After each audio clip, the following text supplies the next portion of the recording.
once again, viewers. Right here on our table, have a typical topic that I want my brothers and my friends here to deliberate on, and the topic is the if social and moral decadence and its effect in our society.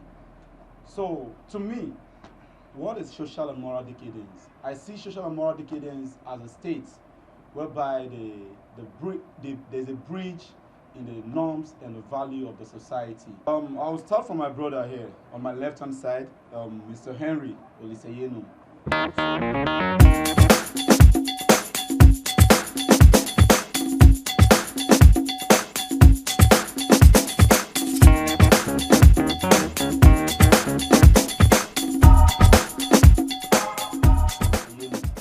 I would like you to throw more light on that word, social and moral decadence.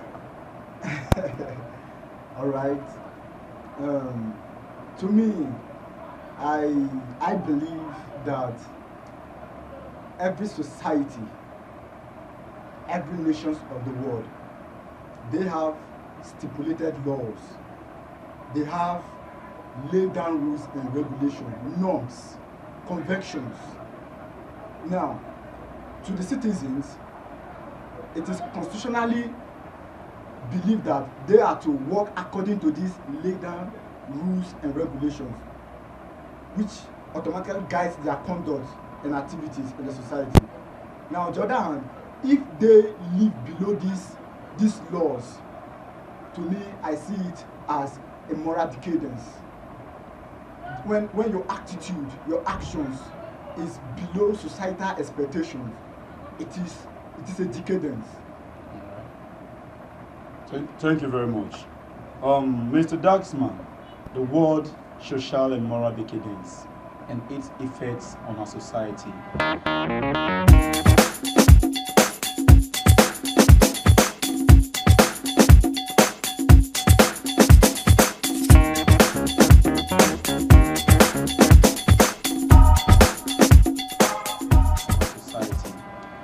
From what we've just discussed in a little while, what do you think is social and moral decadence and how is it affecting our society?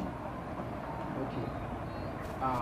To me, as my fellow personnel has said here, every society, every community has laid down rules and regulations.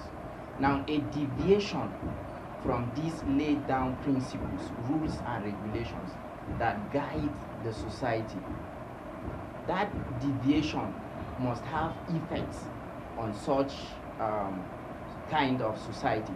So a deviation from those things usually bring a very negative responses on such community. So to me, it's just a deviation from the said rules and regulations of the community. Right? Thank you very much. Right on my right hand side, Mr. Richard. So what do you think is social and moral decadence and how is it affecting our society today?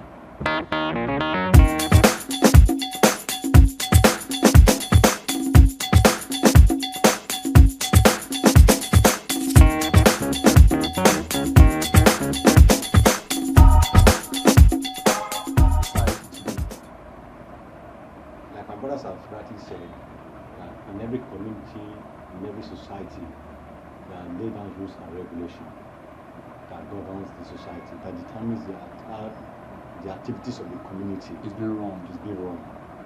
And those things are being expected to be passed from generation to generation. And the passing them from generation to generation is goes from the head down to the younger generation. And if the head, those that are on top, or the senior ones, fails to pass these moral right values to the younger generation, they will continue in that sphere. And who knows what those ones that are growing now will pass to the other one. And automatically will lead to a deviation, which will lead to decadence in the society.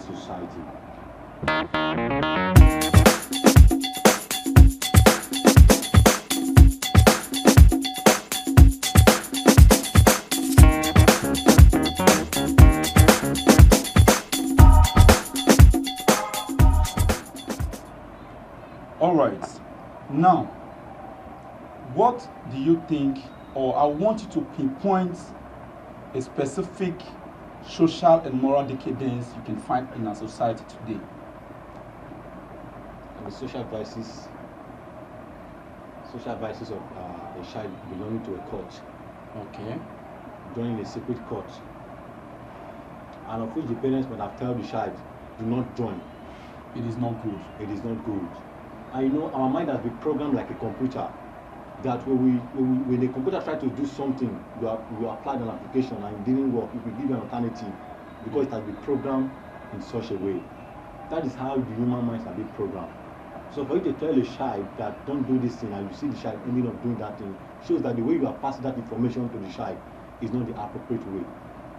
Because if you tell the child do not join court, then these are the negative aspect of it. Without telling the child the positive aspect of it, the child is inquisitive. Yeah, you want to know the positive side of it. He wants to experience it. So if we are passing those information, the rules, the regulations, the norms, and the social values of our society to our younger generation, perhaps our children, we should balance it. We should not just focus on the negative aspect of it. Because the children, we want to see that they want to do what their parents are doing. Yeah. Just want to show that they belong. So without doing it, they will feel as if they don't belong to it.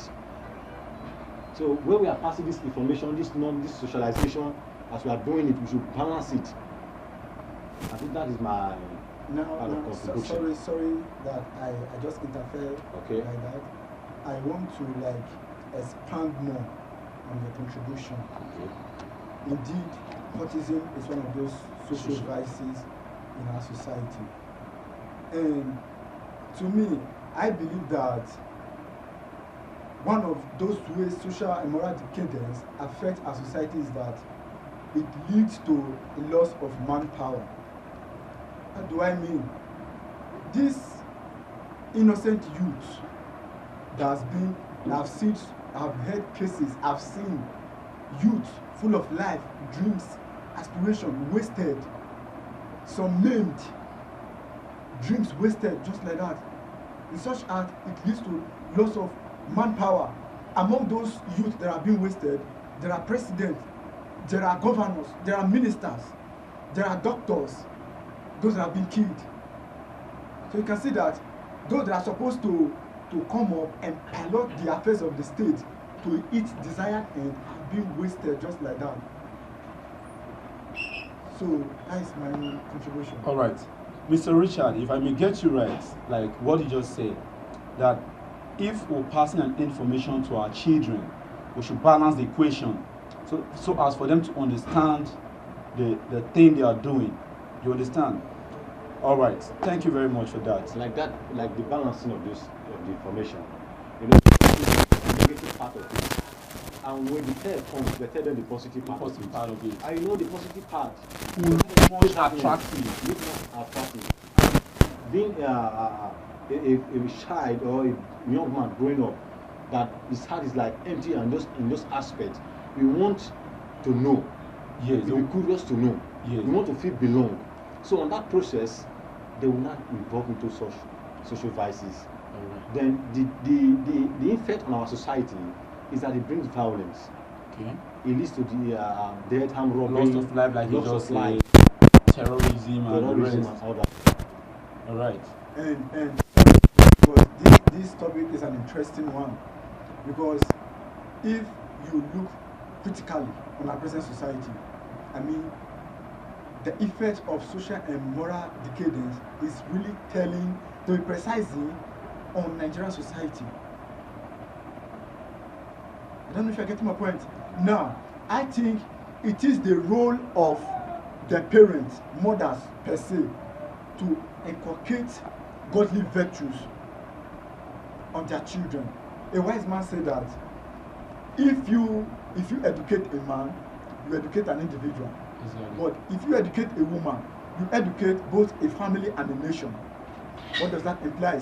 It means that a child, when a child comes to the world, he first and foremost have a first contact with his family. From there, from what he will learn from that family circle, it is what he or she will not display Pass out to the larger to the society. external environment. So you know, the man is always busy.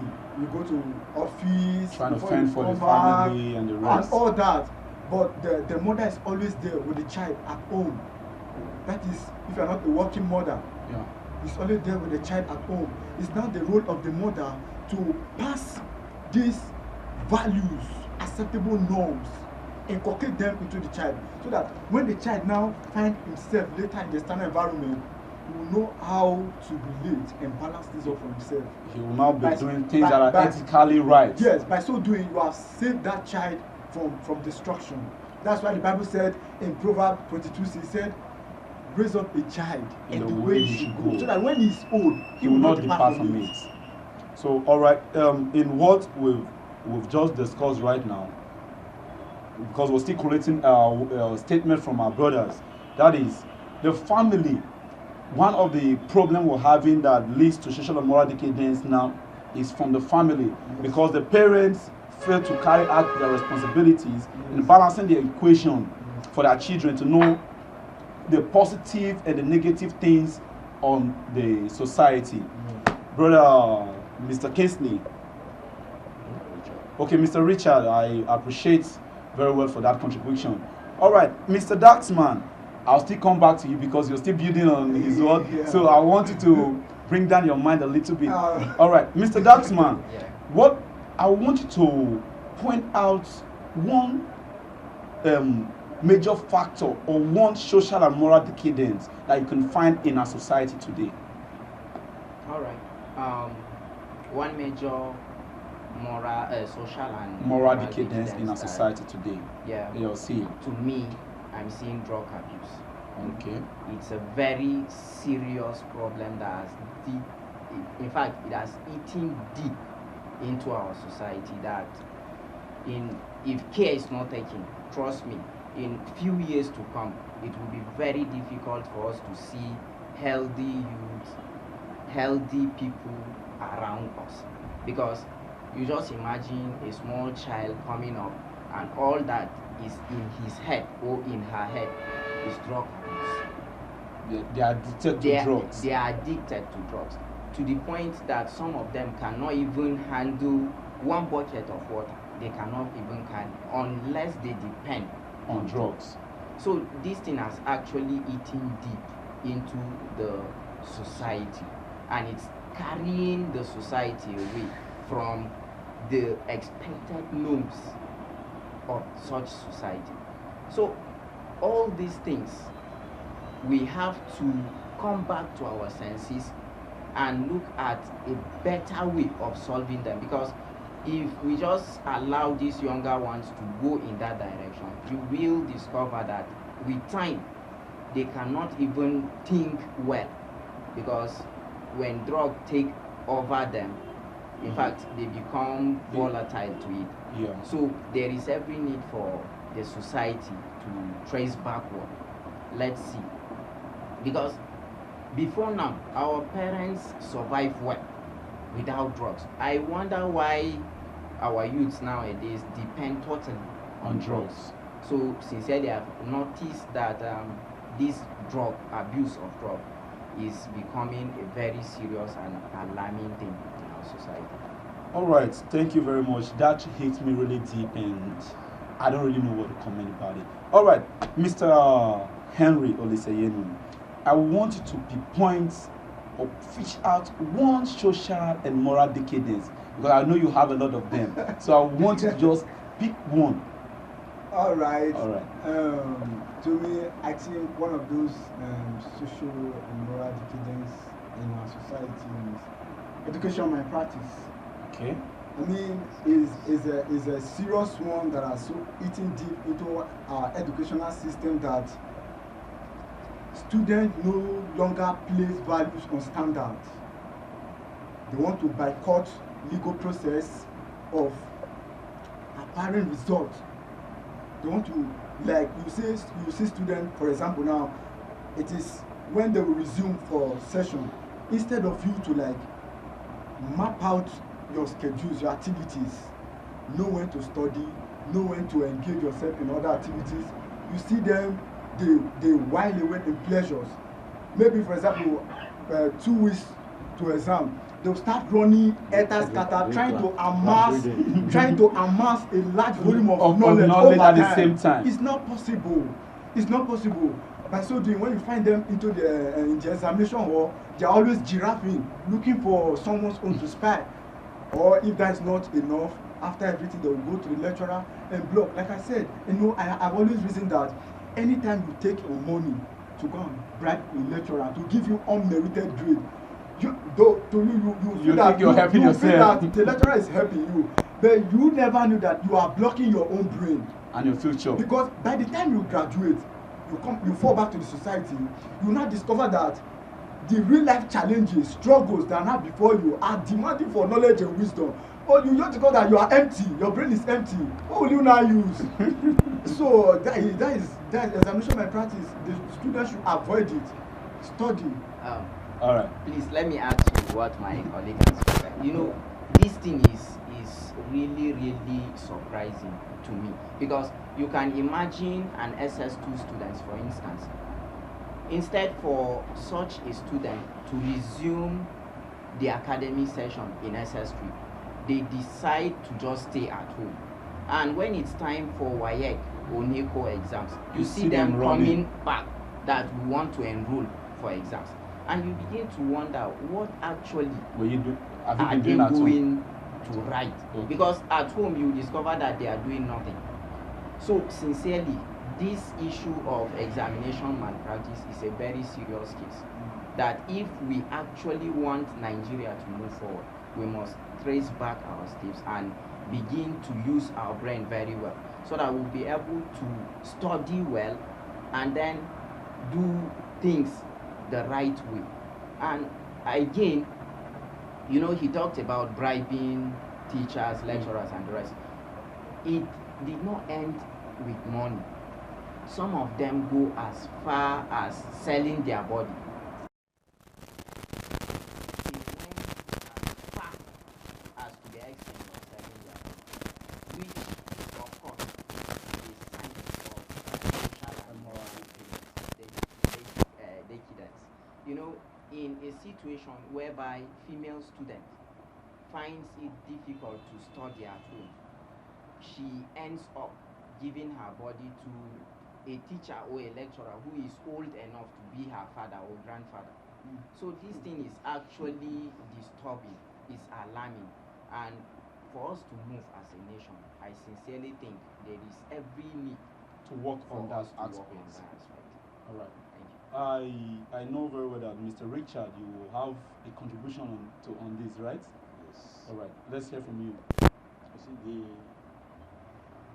the effects of malpractice will surely falls back to the society and the parents, because the vision that every parent has or wish for their children is that they become successful and be greater than them. Now, the malpractice starts from the home. The parents encourage the children by giving them Imagine money. a child preparing for WAEC. Maybe the child is attending a public school. You take the child from that public school to a miracle center, Private schools, where they can enroll the child and manipulate the exam. Then the child enters into the university with that same mindset that the work is easy, that money can do it. It's not only my brain that is required, it's not only my knowledge that is required. Money can also do it. The child goes into the higher institution with that mindset. And you see the child started blocking lecturers. Even when the lecturer needs the money, started blocking the lecturers. Then another person that also encouraged this malpractice are the lecturers, the supervisor. They go to the essence of collecting money. And the aim of a lecturer is that when you teach your students, you expect them to know the course or what you are training them for more than you knew that is training them. Exactly. So at the end of the day, when you collect that money from them, what do you expect from them? Like what you said, that the prayer of every good parent is that their children will be greater than them. Yes. And the job or the responsibility of every teacher or lecturer is that any student they are teaching should also be greater than them. Yes. All right. Thank you very much. To my own point of view, I've asked all of you to pinpoint your own key points. Social and moral decadence. I will point this one to politicians, the political sectors, the politicians in this country. The Marxists who come out during election, they vote, they make some manifestos, some promises that they can keep. At the end of the day, you see these children having, or the Marxists, the youth in question, having wrong mentality, wrong attitude towards these politicians. You see them, they like, since those people have the mind to deceive us this way, we should also go contrary to the law of the state. At the end of the day, you find out that indirectly our politicians are also propagating social and moral decadence in our society. I don't know if you all will agree with me in these aspects. Yeah. You are on point. You are on point because in the Hobbesian natural or state of nature, there is what we call, that is, there is a social contract between the government And the citizens. the citizen, the masses. Now, it is expected that the government should keep their part, while the masses should keep their own Also part. their That part. is, when the government make laws, citizens are expected to obey these laws. Exactly. While at the same time, citizens, their basic needs, talking about Social amenities, education, good roads, good roads, education, care. health facilities, they expect these things from the government. If at the end of the day, the masses, they are keeping or obeying the rules and regulations, the laws which the government are making, and at the end of the day, the government, they are not meeting the basic needs of the citizen, there will be violence. There will be violence. The youth per se will be forced to. There will now be bridge of trust there. Yes, yes. The youth per se will be forced to resort to violence. Right. Thank you very much, Mr. Henry. All right, Mr. Richard. Now we've done justice to this topic. What is your advice to the society? What is your advice to our viewers? My advice to the viewer is that we should be conscious of what we are doing as a leader, as a father, and as a mother. That whatever we do now, our actions, our way of passing information to our children, at the end of the day, it will have effect on our life, whether positively or negatively. So as a politician, if you bribe or you give money to voters to buy votes, then at the end of the day you gain power and you embezzle funds, public funds that we are supposed to use to work. You embezzle it. At the end of the day, it will affect, it will play back on the society, and it will lead to social vices. It will lead to violence. And you that not have the money, you will be afraid. Sleeping will not be a problem. You can't walk freely on the street. You see them hiring bodyguard, thugs, Yes. just to keep themselves. Yes. Then you now that have collected money from the police, And what are you now expecting? Let's assume he gave 5,000 naira to 2 million people. 2 million person. What do you Now, expect him to at be the end working of for? the day, You want to recover what he spent already. so it has become a money politics. It plays the game, then we lose it back. Our politicians now turn out to become businessmen. They invest on business and they're expecting profit for their tenure. That is it. Then, Yeah. my advice for the parents also is that when you raise your children on an ethical way, all the name of I'm raising them well, thinking that you are helping them while you are destroying them, at the end of the day, it will bounce back to the parents. The time that you go to school, I would spend many years, sometimes 15 years, 10 years, 20 years, after all these years, child, you need to bring out something. Because it's the child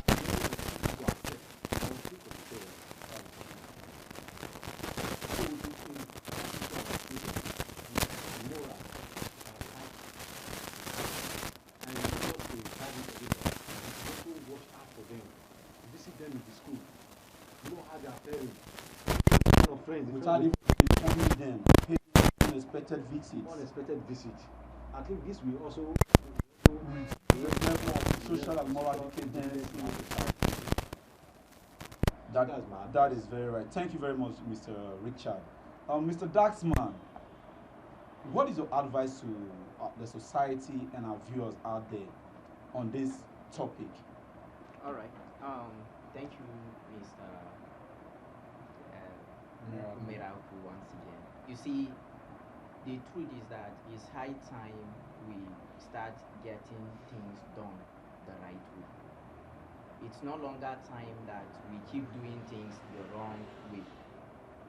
So it's expected that now, if you want things to be done the right way, you yourself should set example. Yes. Live by example. Like what the politicians said lately when they were doing their campaign, change begins with me. That is the Exactly. point. Now, change begins with me. Now, you cannot imagine